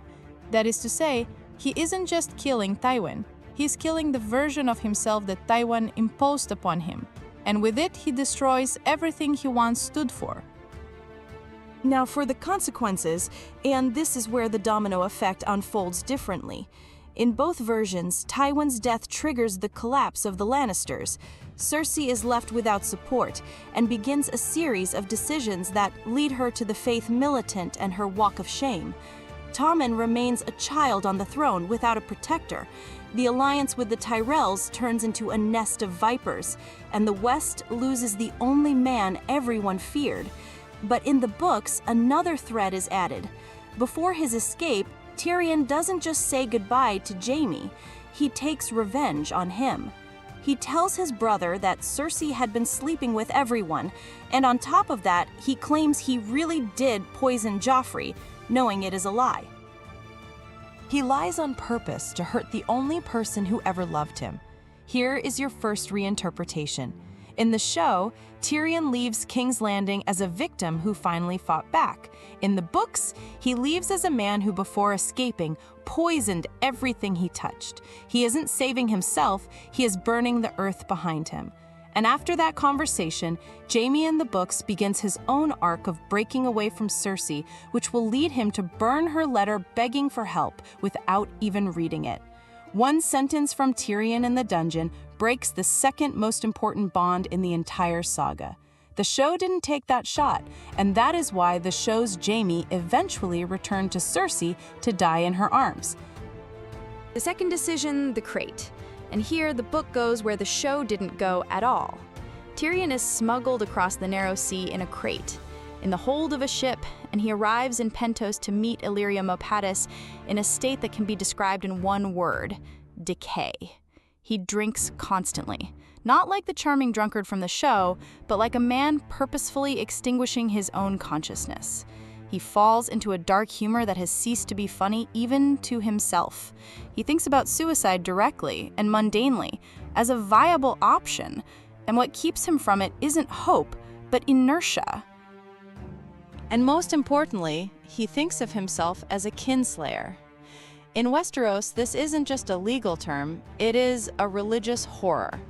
Killing one's father in this world is considered a crime for which the gods curse you forever.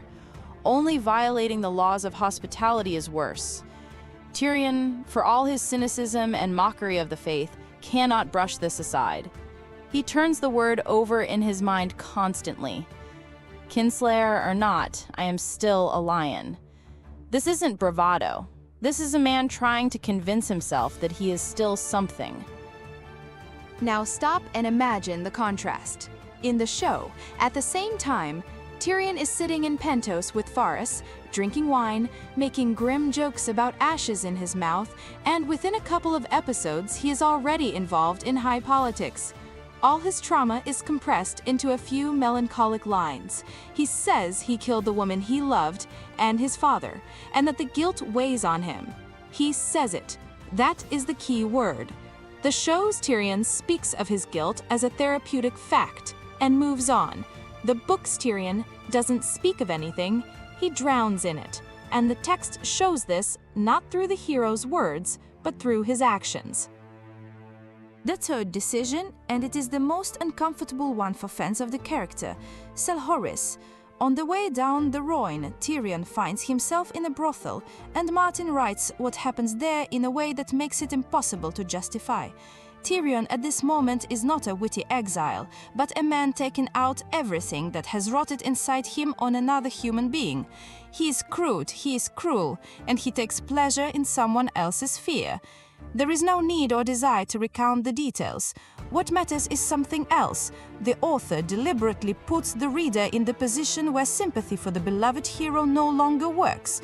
You have spent 40 chapters empathizing with this man, and now you are watching him do the very thing for which it is customary to despise him in his own world.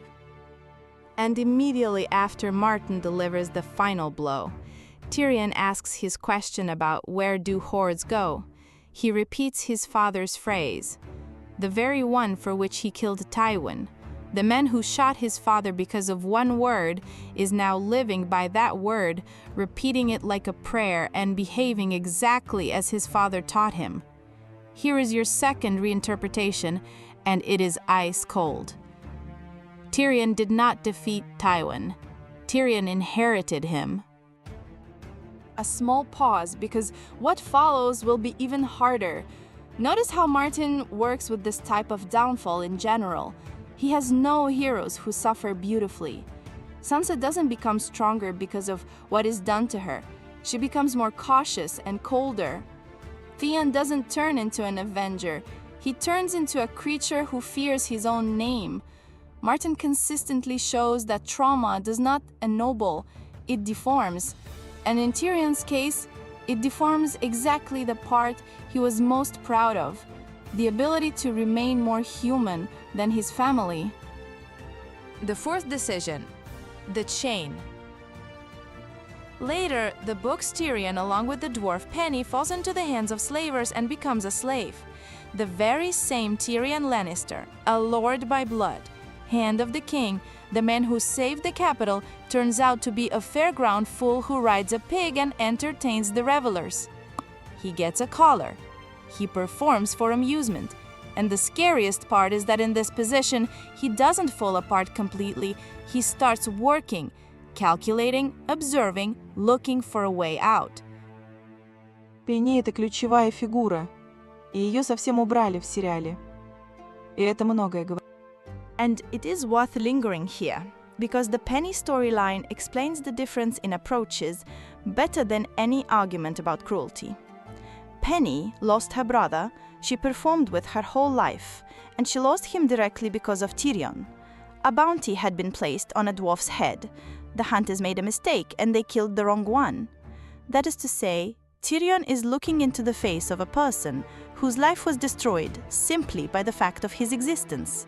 He has nothing to blame himself for, legally, and that is exactly why the accusation works stronger than any court. Martin, time and again, puts the hero in a position where guilt has no convenient form. For Tysha, he is guilty because he believed. For Shay, because he couldn't let go. For Penny's brother, simply because he is alive. The show doesn't like such structures. It needs guilt with a clear address that can be spoken in dialogue, enclosed with a scene of reconciliation. That is why instead of Penny, Varys appears on screen, a character with whom one can have a beautiful conversation rather than a silent reproach to which there is no answer. And along with Penny, the main thing is washed out of the arc, the feeling that Tyrion is no longer in control of the consequences of his own existence. Есть еще одна деталь, которую легко упустить. Когда все окончательно распадается, Тирион грезит не о троне, не о короне, не о великом месте всему миру. Он грезит утесом Кастерлерока, той столикой скалы, которую отец так и не отдал ему. Даже в рабском ошейнике, за морем, в чужой речи, среди чужих богов, внутри него сидит та же самая детская заруба. И это, пожалуй, самое человеческое и самое безнадежное, что есть в книжной версии персонажа. The consequences of this thread unfold at the end of the book. Tyrion, while a slave, finds a way to win over the mercenary company, the Second Sons, and lead them away from the Yunkai. And he does this using exactly the methods Tywin used: calculation, the promise of big money, and precise knowledge of others' greed. He becomes a player again. And here is the most important nuance that the show erased completely. The book's Tyrion has still not seen Daenerys. Not a single meeting, not a single conversation. Throughout all of A Dance with Dragons, he is moving toward her, hearing about her, planning to use her, and the book ends with him still not having reached her. The show brings them together almost immediately and makes Tyrion hand. And here is your third reinterpretation, the most unpleasant one. The show's Tyrion receives forgiveness in advance. He commits patricide, and then the script hands him a new position, a new queen, and a new meaning in life, without ever asking if he deserved it or what has become of him. The book's Tyrion receives nothing. He crawls upward himself, dirty, drunk, with someone else's collar around his neck. And every step is achieved through yet another humiliation. We have analyzed what he does and why, but the main question remains, for which it is worth comparing the two versions at all. Who does each of them eventually become? Let's start with the show's finale for the arc. The show's Tyrion, after killing his father, moves upward. Advisor, hand, strategist, the man who delivers the final speech about stories and puts Gran on the throne. His final image is that of a statesman adjusting chairs in the small council. The problem isn't even that it's boring. The problem is that this path is not connected to patricide in any way. Killing Tywin in the show works as an exit point from the family, after which the hero is freed and gains the opportunity to become himself. He pays for this with a couple of scenes of drunkenness and melancholy. And here an uncomfortable question arises, which the show carefully avoided.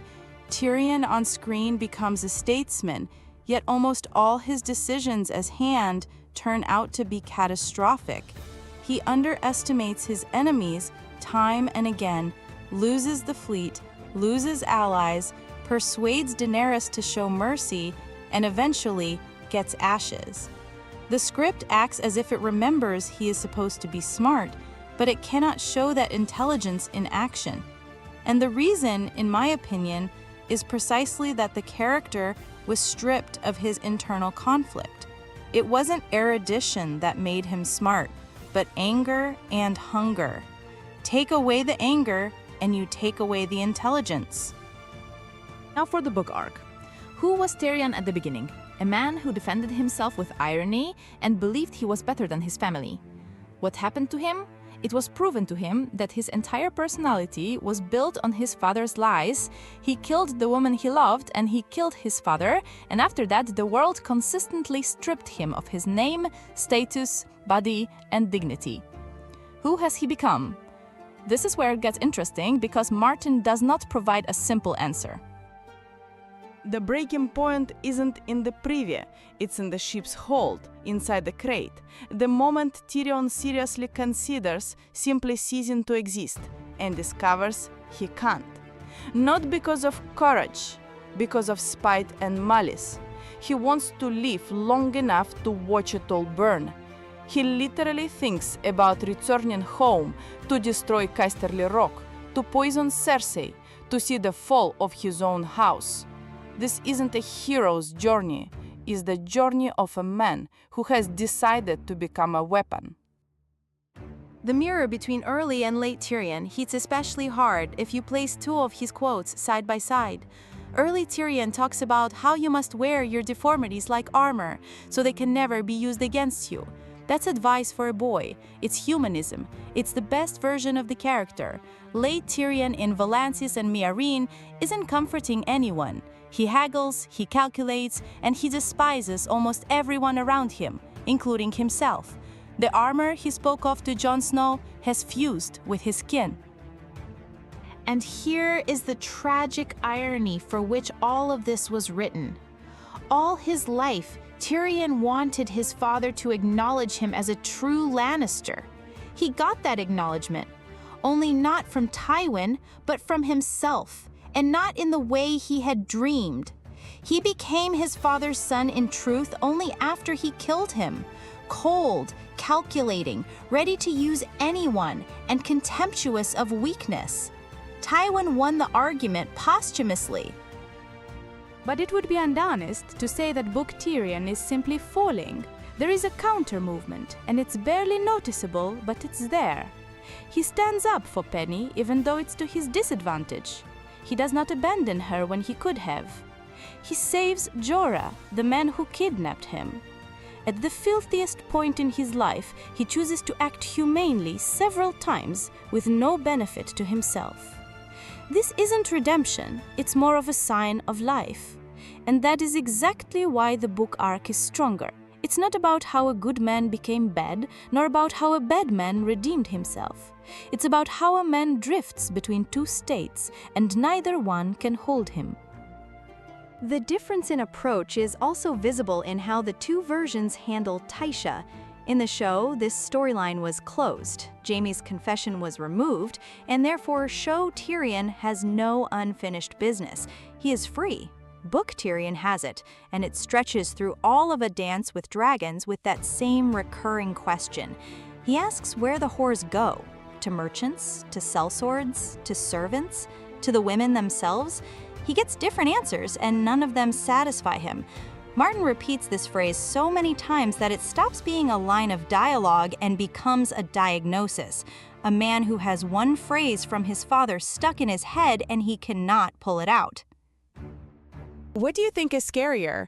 The version where killing your father sets you free, or the version where it makes you his copy? Let me know in the comments, because I believe this question is the fork in the road between the two Tyrions. But there is something else. Something that is almost never talked about when comparing these two versions, and it changes the perception of where Book Tyrion is heading next. The first thing to examine is the theory about Tyrion's parentage. I emphasize immediately, this is a theory, not canon. The essence is that Tyrion might not be Tywin's son, but the son of Aerys II, the Mad King. Arguments in favor: it is known that Aerys was obsessed with Joanna Lannister, behaved provocatively toward her, and made such public remarks about her that Tywin remembered them forever. It is known that the relationship between Tywin and Aerys soured permanently around this period.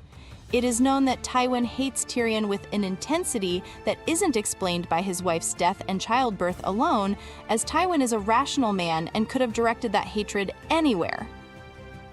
It is known that in the books, Tyrion's hair is described as so blonde it appears almost white, and one eye is black while the other is green.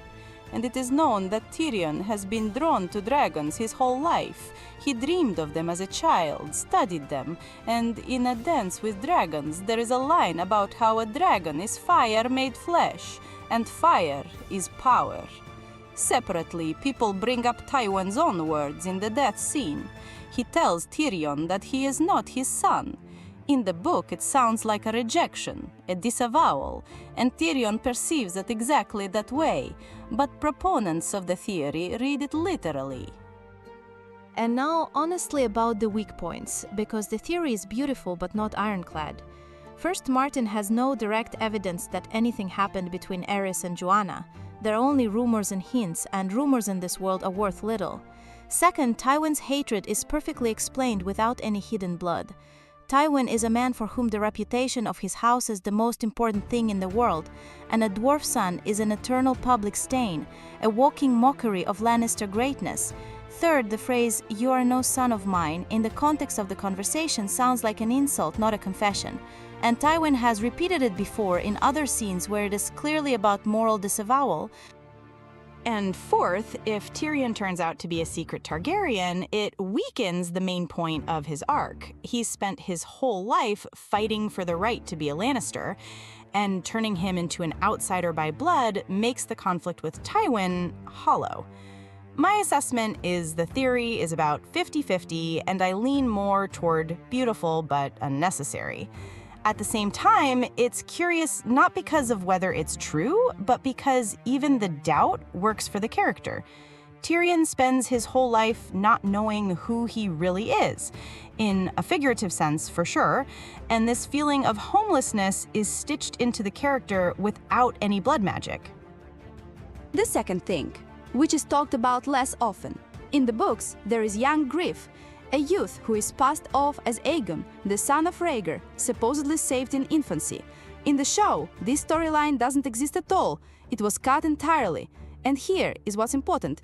It is Tyrion who first in the text asks uncomfortable questions about this boy and first pushes him toward the decision to land in Westeros on his own, without waiting for Daenerys.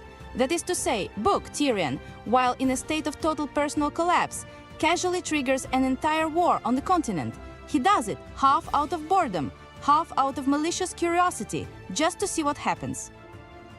This is the truly dangerous version of the character, a man without foundations, but with a functioning mind, who moves pieces simply because he can. A separate detail that the community loves to analyze is the status of a kinslayer from the perspective of the book world. In Westeros, it is believed that the gods do not forgive such things, and this is highlighted in the text more than once. Kim of the Riverlands, Euron Greyjoy, Tyrion, all of them are marked in the eyes of those around them. And Martin does an interesting thing. He provides no supernatural punishments, but shows how the curse works from within. Tyrion condemns himself. He doesn't need gods, he has his memory. There is also a purely structural observation. In A Dance with Dragons, 3 storylines run parallel and rhyme.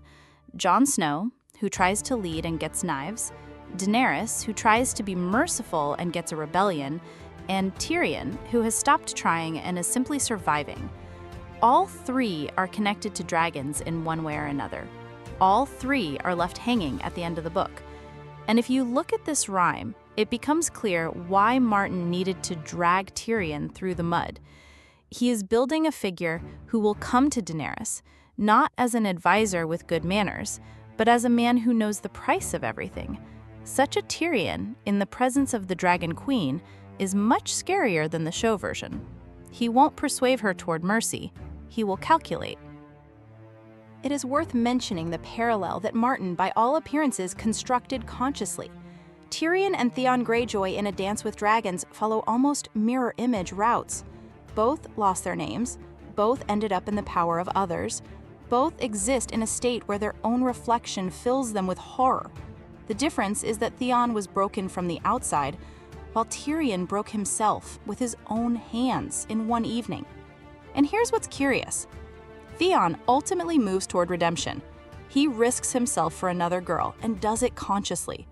Tyrion, however, moves toward power. Both climbed out of the pit, but they emerged in different directions. And this is the best illustration that Martin does not believe in universal salvation arcs. There's one more parallel that is rarely drawn, and it's a shame. Tyrion and Cersei behave identically after their father's death. Both drink, both blame the whole world, both destroy what could have saved them. Cersei, in A Feast for Crows, destroys her own power through a series of decisions, each of which seems brilliant to her. Tyrion destroys himself. The only difference is that Tyrion eventually notices what he is doing, while Cersei does not. And this ability to see one's own fall from the outside, not stopping it, but documenting it, is what distinguishes Book Tyrion from all the other Lannisters. И на последнее для этой части. В «Ветрах зимы», судя по опубликованным отрывкам и намекам, эта линия продолжится, и Тирион окажется в гуще войны за Миерин. Мартин публично заявлял, что не собирается смягчать своих персонажей ради читательской симпатии, и что фан-фавориты зачастую самые опасные люди в книге. Тирион — прекрасный пример того, его любят за остроумие, и люди забывают, что он использует свое остроумие, чтобы покрыть счет, который он предъявляет миру. И этот счет, по всем признакам, еще не оплачен. My verdict is this. Book Tyrion is more dangerous not because he commits darker acts, though he does commit them. He is more dangerous because he has nothing left that could stop him. Show Tyrion is always bound by something: attachment to Jaime, sympathy for Daenerys, belief in order, a desire to be good.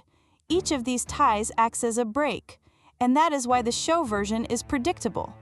The book version lost all his breaks in the basement under the Red Keep and has been moving on the pure inertia of spite and curiosity ever since.